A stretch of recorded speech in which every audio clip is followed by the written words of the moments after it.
জাতীয়তাবাদী কৃষক দলের কেন্দ্রীয় কমিটির যুগ্ম সম্পাদক ও বিএনপি মিডিয়া সেলের সদস্য মাহবুবা হাবিবা বলেছেন, বিএনপি ঘোষিত ৩১ দফার ২৭ নম্বর দফায় কৃষকদের অধিকার সম্পর্কে বিস্তারিত বলা হয়েছে।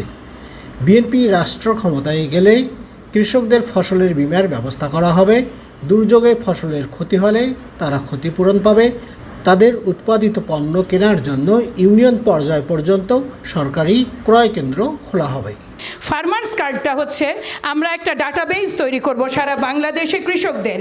এই ডাটাবেজে যাদের ৩ বিঘার কম সম্পত্তি কিংবা যারা দরিদ্র কৃষক তাদের জন্য বিশেষ ঋণের ব্যবস্থা থাকবে, বিশেষ অনুদানের ব্যবস্থা থাকবে।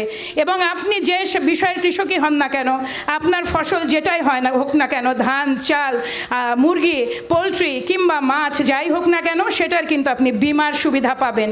বিমার সুবিধাটা কি জানেন? যদি প্রাকৃতিক দুর্যোগে কিংবা অন্য কোনো কারণে আপনার ফসল বিনষ্ট হয়, আপনি সেটার ক্ষতিপূরণ পাবেন। সারা দেশে ৩ মাসব্যাপী ইউনিয়ন পর্যায়ে কৃষক সমাবেশের অংশ হিসেবে রবিবার বিকালে রাজশাহীর দুর্গাপুর উপজেলার মারিয়া ইউনিয়নের পালিবাজারে অনুষ্ঠিত কৃষক সমাবেশে প্রধান অতিথির বক্তব্যে মাহবুবা হাবিবা আরও বলেন, একসময় বাংলাদেশে ফসলের ঘাটতি ছিল। শহীদ প্রেসিডেন্ট জিয়াউর রহমানের হাত ধরে সেই ঘাটতি পূরণ করে বাংলাদেশ থেকে ফসল বিদেশে রপ্তানি হয়েছে। শহীদ প্রেসিডেন্ট জিয়াউর রহমানের নেতৃত্বে ১ বছরের মধ্যে, শুধু ১ বছরের মধ্যে খাদ্যে তো স্বয়ংসম্পূর্ণ হয়েই ছিল। আমরা খাদ্যশস্য ৮০-৮১ অর্থ বছরে রফতানি করেছি। আমরা হচ্ছি সেই নেতার কর্মী বাহিনী, আমরা হচ্ছি সেই বাংলাদেশ জাতীয়তাবাদী কৃষক দল।